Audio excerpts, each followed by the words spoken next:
ఏపీలో పోలింగ్ ముగిసింది. ఫలితాలకు మరో 20 రోజుల టైం ఉంది. పోలింగ్ సరళిపై పార్టీలన్నీ పోస్టుమార్టం మొదలుపెట్టాయి. ఎవరికి ఎన్ని, ఎవరికి ఏంటి అని లెక్కలు వేసుకుంటున్నాయి.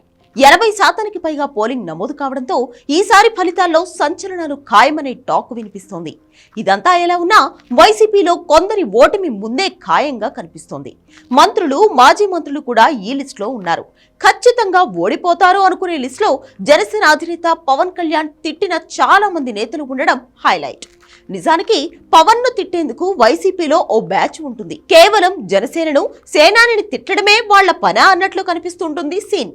3 పెళ్లిళ్లు అని, దత్తపుత్రుడు అని కాపులను చంద్రబాబు దగ్గర తాకట్టు పెట్టారని ఇలా పవన్ టార్గెట్ గా తిట్ల దండకం చదివిన నేతలందరూ ఓటమి చవిచూసే పరిస్థితులు కనిపిస్తున్నాయి. కేవలం పవన్ ను తిట్టడమే కారణమా అంటే ఇదే ప్రధాన కారణంగా కనిపిస్తోంది.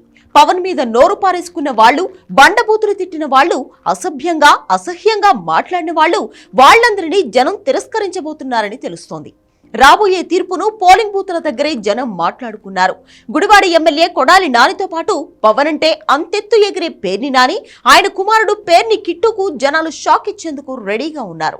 ఇక నగరి నుంచి మంత్రి రోజా, మాకులపోడు అంటూ తిట్టే సత్తెనపల్లి ఎమ్మెల్యే మంత్రి అంబటి రాంబాబు, గాజువాకలో గుడివాడ అమర్నాథ్, పెరమలూరులో జోగి రమేష్, కాకినాడలో చంద్రశేఖర్ రెడ్డి, వీళ్లందరికీ ఓటమి బోర్డులు రెడీ అయ్యాయి. నిజానికి ఈసారి పోలింగ్ భారీగా నమోదు కావడంతో మహిళలు, వృద్ధులతో పాటు యూత్ కూడా కీ రోల్ ప్లే చేశారు.